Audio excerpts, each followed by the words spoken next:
Cinta setelah menikah. Bab 1.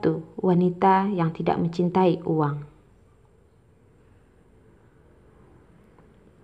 Sip kerja malam yang sibuk akhirnya berakhir.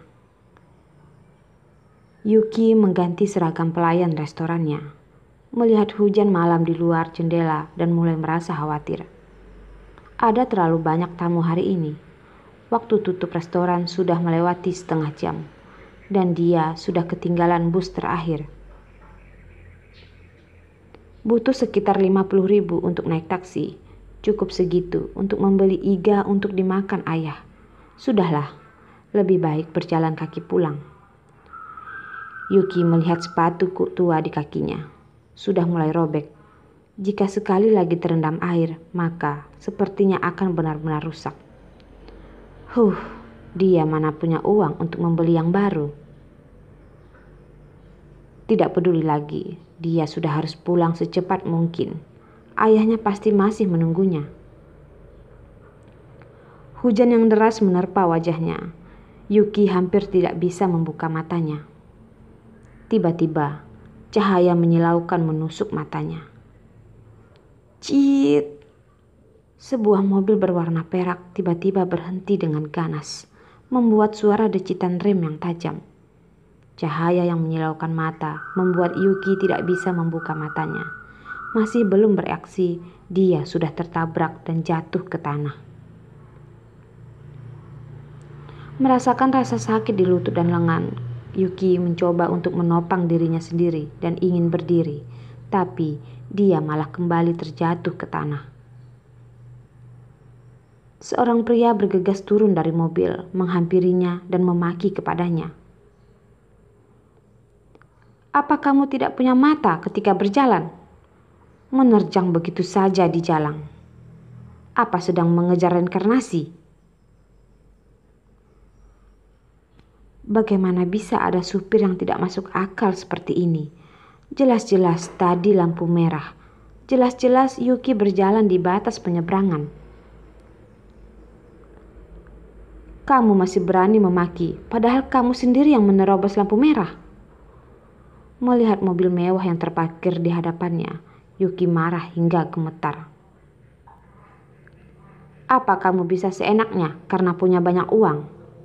Jika punya uang, apa kamu bisa seenaknya menerobos lampu merah? Nomor platmu sudah kuingat. Percaya atau tidak, aku akan melapornya kepada polisi. Supir itu tidak menyangka wanita ini bermulut tajam. Baru ingin berbicara, jendela mobil perlahan diturunkan. Suara seorang pria yang serak perlahan terdengar. Beri dia 10 juta. Suruh segera pergi. Baik, Tuan Muda. Supir itu segera mengganti nada bicaranya dengan hormat. Plak. Setumpuk uang kertas tebal dilemparkan pada Yuki, membuatnya merasakan sakit di tubuhnya.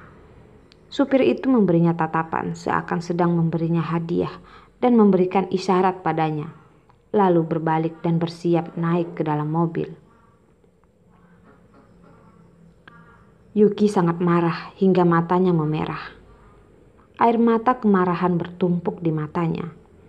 Dia berjuang untuk mendongak dan mencegah air matanya menetes jatuh. Mengambil setumpuk uang di tanah itu, menanggung rasa sakit di lutut dan lengannya, menggunakan semua kekuatannya untuk melemparkannya ke punggung supir yang sangat sombong itu. Supir itu tidak memiliki pertahanan. Dilempar oleh Yuki, dia berbalik dengan marah dan membuat gerakan ingin memukulnya. Agus. Pria yang duduk di dalam mobil itu menghentikan si supir. Yuki melihat ke dalam mobil. Cahaya lampu jalan samar-samar masuk ke jendela, menyinari wajah seorang pria. Itu adalah wajah tampan yang menarik bagi semua makhluk. Garis wajahnya tegas. Setiap tempatnya penuh dengan aura seorang raja. Pandangan matanya yang hitam legam itu dingin dan sombong, mengungkapkan cahaya yang tak terduga. Saat ini, Pandangan mata hitam itu sedang menatap Yuki.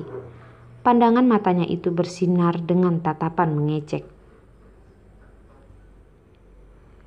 "Kemarilah." Dia mengarahkan jarinya ke Yuki. Nada bicara yang sombong dan agresif, penuh dengan ancaman yang tidak bisa ditolak. Pria ini benar-benar tampan hingga sedikit keterlaluan. Melihat garis-garis wajahnya yang tampan, Yuki sedikit melamun, tanpa sadar berjalan ke arah jendela mobil. "Oh, sakit." Dagu ramping Yuki tiba-tiba ditahan oleh telapak tangan pria itu yang panas. Yuki tidak sadar berseru, "Apa-apaan? Lepaskan." Pria itu menatap tajam ke arahnya, dengan tatapan sedang menilai mangsa. Telapak tangannya yang besar itu mengelus wajah Yuki yang halus. Sudut bibirnya terdapat senyum mengejek. Dia pun berkata, "Ternyata ada wanita yang tidak mencintai uang." Dagu Yuki ditekan olehnya hingga kesakitan. Yuki berusaha menyingkirkan pergelangannya, tapi kekuatan pria ini luar biasa besar. Yuki benar-benar tidak bisa membebaskan diri sedikit pun. Mata Yuki yang jernih melotot penuh benci pada mata pria itu yang dingin. "Apa memiliki uang itu bisa seenaknya?